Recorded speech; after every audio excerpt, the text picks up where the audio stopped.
Assalamualaikum warahmatullahi wabarakatuh. Salam dan bahagia. Saya Yulia Suci Rezeki, calon guru penggerak rekognisi angkatan 9 dari DKI Jakarta. Kali ini saya akan berbagi tentang praktik segitiga restitusi. Segitiga restitusi merupakan tahapan tindakan yang dilakukan guru untuk membawa siswa menaati kesepakatan kelas yang telah ditetapkan dan mengakui secara sadar dan terbuka ketika melakukan kesalahan, serta merasakan kenyamanan ketika sudah berperilaku jujur. Restitusi adalah proses menciptakan kondisi bagi murid untuk memperbaiki kesalahan mereka sehingga mereka bisa kembali pada kelompok mereka dengan karakter yang lebih kuat. Restitusi juga merupakan proses kolaboratif yang mengajarkan murid untuk mencari solusi bagi masalah mereka dan membantu murid berpikir tentang orang seperti apa yang mereka ingin menjadi dan bagaimana mereka harus memperlakukan orang lain. Segitiga restitusi ini diperkenalkan oleh Gosen pada tahun 2004. Segitiga restitusi terbagi menjadi 3 langkah, yaitu menstabilkan identitas, validasi tindakan yang salah, dan menanyakan keyakinan. Pada bagian pertama, yaitu menstabilkan identitas, merupakan bagian dasar dari segitiga restitusi yang bertujuan untuk mengubah identitas anak dari orang yang gagal karena melakukan kesalahan menjadi orang yang sukses. Selanjutnya, tahapan validasi tindakan yang salah. Setiap tindakan kita lebih lakukan dengan suatu tujuan, yaitu untuk memenuhi kebutuhan dasar. Kalau kita memahami kebutuhan dasar yang mendasari sebuah tindakan, maka kita akan menemukan cara-cara yang paling efektif untuk memenuhi kebutuhan dasar tersebut. Tahapan terakhir yaitu menanyakan keyakinan. Teori kontrol menyatakan bahwa kita pada dasarnya termotivasi secara internal ketika identitas sukses telah tercapai pada langkah pertama dan tingkah laku yang salah telah divalidasi pada langkah kedua. Maka anak akan siap untuk dihubungkan dengan nilai-nilai yang dia percaya dan berpindah menjadi orang yang dia inginkan. Berbicara tentang keyakinan kelas, keyakinan itu berupa nilai-nilai kebajikan universal yang disepakati secara tersirat dan tersurat, lepas dari latar belakang suku, negara, bahasa, maupun agama. Nilai-nilai kebajikan menekankan pada keyakinan seseorang akan lebih memotivasi seseorang dari dalam. Seseorang akan lebih tergerak dan bersemangat untuk menjalankan keyakinannya daripada hanya sekedar mengikuti serangkaian peraturan tertulis tanpa makna. Murid-murid pun demikian.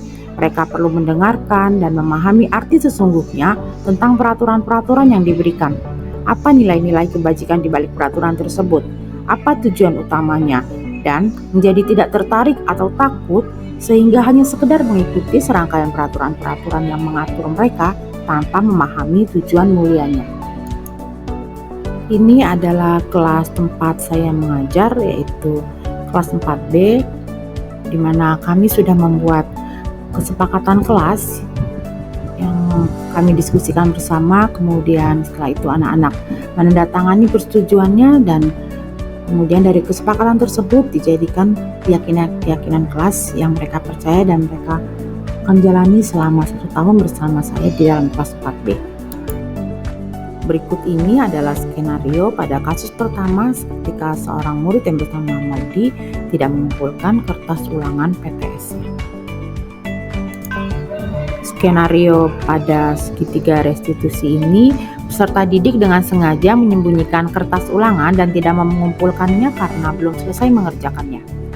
Motivasi dan kebutuhan dasar peserta didik saat ini adalah kasih sayang dan rasa diterima. Posisi kontrol guru sebagai manajer. Assalamualaikum, selamat siang Miss. Waalaikumsalam Maudi. Selamat siang. Silakan duduk Maudi. Baik Miss, terima kasih. Maudi, apa kabar? Baik Miss Yulia. Maudi tahu kenapa Miss Yulia panggil kamu ke sini? Ya, ini tentang kertas ulangan yang hilang tadi ya. Iya, betul. Gimana tadi ngerjain PTS-nya? Bisa? Kayaknya sudah deh Miss. Sudah deh Miss. Bisa nih ya. Bisa.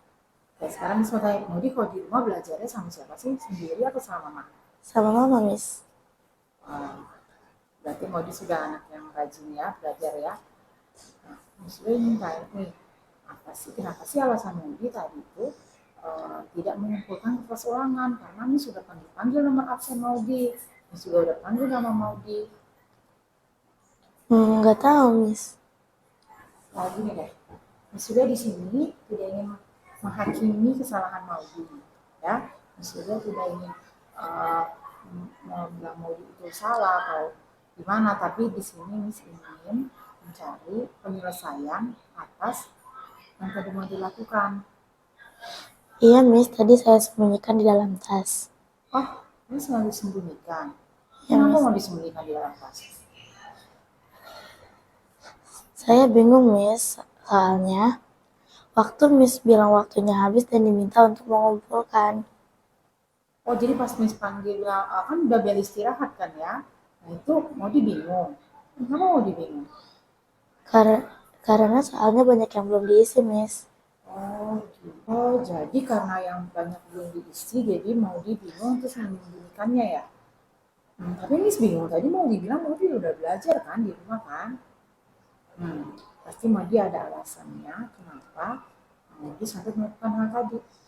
Iya, Miss. Biasanya setiap malam saya selalu belajar sama Mama. Tapi semalam Mama ada urusan, jadi pergi. Saya tungguin sampai malam, sampai ketiduran. Jadi belum sempat belajar. Tadinya mau belajar pagi.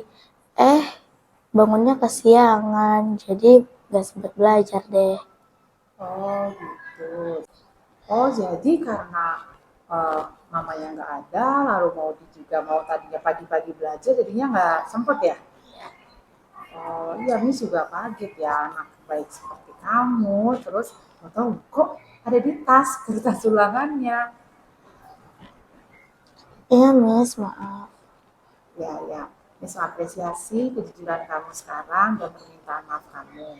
Ya, nah sekarang kita akan cermati tentang kesepakatan kelas yang kamu juga sudah tahu ya. Kira-kira kamu masih ingat nggak kesepakatan kelas kita? Ya, Miss, selalu tepat waktu, baik dalam kehadiran dan dalam mengerjakan tugas. Tepat waktu. Ada lagi? Kita juga sama-sama ingin menjadi anak yang cerdas. Betul sekali ya, jadi cerdas, rajin belajar, dan tepat waktu. Nah, terus kira-kira nih, apa yang Maudi mau lakukan supaya Maudi bisa menjadi tadi cerdas, tepat waktu, apa nih perubahan yang akan mau dilakukan ke depannya? Saya akan perbaiki cara saya belajar, Miss. Sekarang saya jadi tahu kalau belajar itu bukan cuma ketika ada ulangan saja. Dan Selain itu, jadi nggak ulangan aja, apalagi nih. saya harus mulai bisa mandiri dalam belajar. Artinya Pak bisa belajar sendiri gitu ya? Iya. Oh, nggak harus nungguin mama terus ya? Iya. Iya. Ada lagi? Sudah bisa belajar harus selalu siap ya, nggak cuma buat ulangan, lalu juga mandiri, harus sama mama. Ada lagi nggak nih kira-kira nih? Tadi kan bilangnya Maudi harus apa tadi menjadi anak yang cerdas dan tepat waktu. Berarti apa lagi yang diperbaiki? Berarti harus tepat waktu nggak? Harus tepat, iya. Ya, Harus tepat waktu. Jadi kan terlambat ya, ini kelamaan ya. Jadi Maudi mau gimana ke depannya? Akan tepat waktu. Aku akan tepat waktu dalam mengerjakan tugas. Oke. Bagus sekali yang mau disampaikan tadi yang perubahan-perubahan Maudi. Jadi Maudi komitmen ya. Siap, Miss. Oke. Banyak sekali tadi ya yang Maudi sampaikan. Nah, kira-kira mulai kapan nih Maudi mau melakukan perubahan itu? Besok, Miss. Besok siap? Siap. Yakin? Insya Allah yakin, Miss. Oke, bagus sekali. Nah, kedepannya kira-kira Maudi ingin menjadi orang seperti apa sih kedepannya? Saya ingin menjadi orang yang jujur dan cerdas, Miss. Mantap, keren banget itu Maudi. Mudah-mudahan Miss doakan Maudi bisa tercapai ya, menjadi orang yang jujur, kemudian juga cerdas, kemudian juga tepat waktu ya. Oke, ini semua untuk kebaikan Maudi. Sekarang Maudi boleh kembali ke kelas. Baik, Miss. Terima kasih. Terima kasih ya. Perasaan saya setelah ngobrol dengan Miss Lydia menjadi lebih tenang karena Miss Lydia tidak memarahi saya dan tidak menyalahkan saya. tetapi malah diajak mencari cara untuk memperbaiki keadaan. Perubahan yang saya akan lakukan ke depannya adalah saya akan mulai mandiri dalam belajar, rajin belajar, dan selalu tepat waktu. Berikut ini adalah skenario kasus kedua untuk praktik segitiga restitusi ketika seorang anak yang bernama Fladia terlibat pertikaian sehingga terjadi kegaduhan di dalam kelas. Di sini peserta didik terlibat pertikaian sehingga terjadi kegaduhan di dalam kelas. Motivasi dan kebutuhan dasar peserta didik adalah kasih sayang dan rasa diterima serta penguasaan. Posisi kontrol guru sebagai manajer. Assalamualaikum Miss Yulia. Waalaikumsalam, Fladia. Masuk Fladia, sini duduk.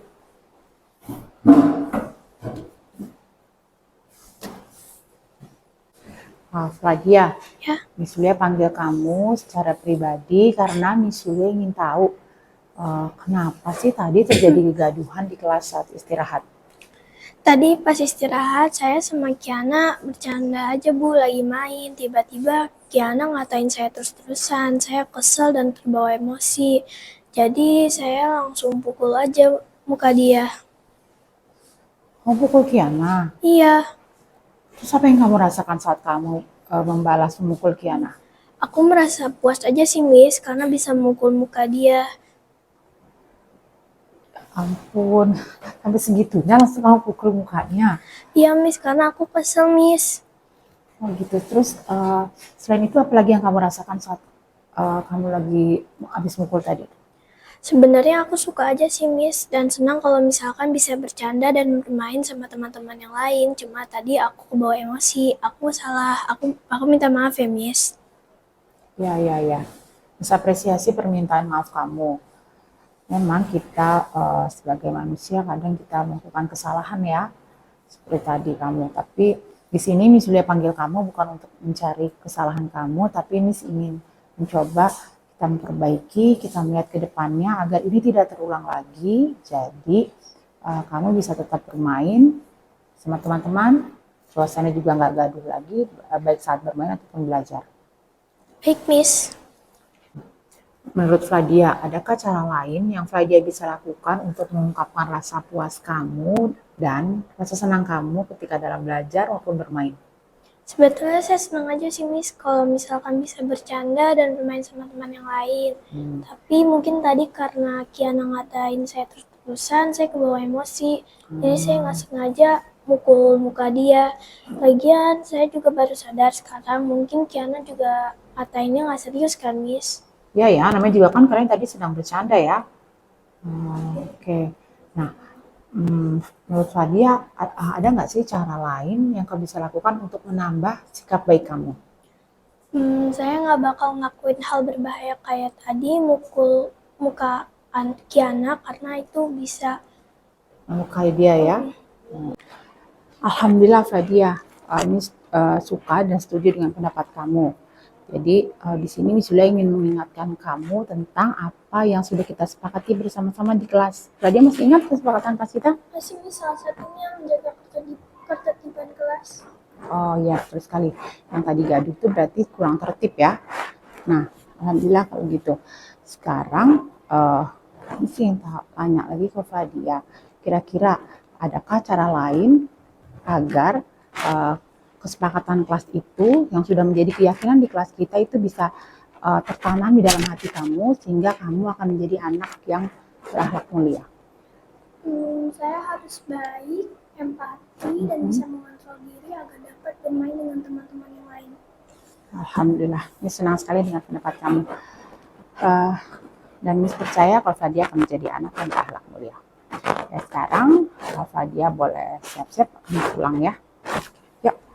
Assalamualaikum. Tadi saya merasa jadi lebih tenang setelah ngobrol dengan Miss Yulia. Ternyata saya tidak dimarahi dan disalahi, malahan saya diberi nasihat dan diberi cara agar memperbaiki keadaan yang telah saya lakukan. Kedepannya saya akan mengontrol emosi saya dalam waktu bermain dan belajar. Memiliki teman banyak itu seru tahu. Terima kasih sudah menonton video ini.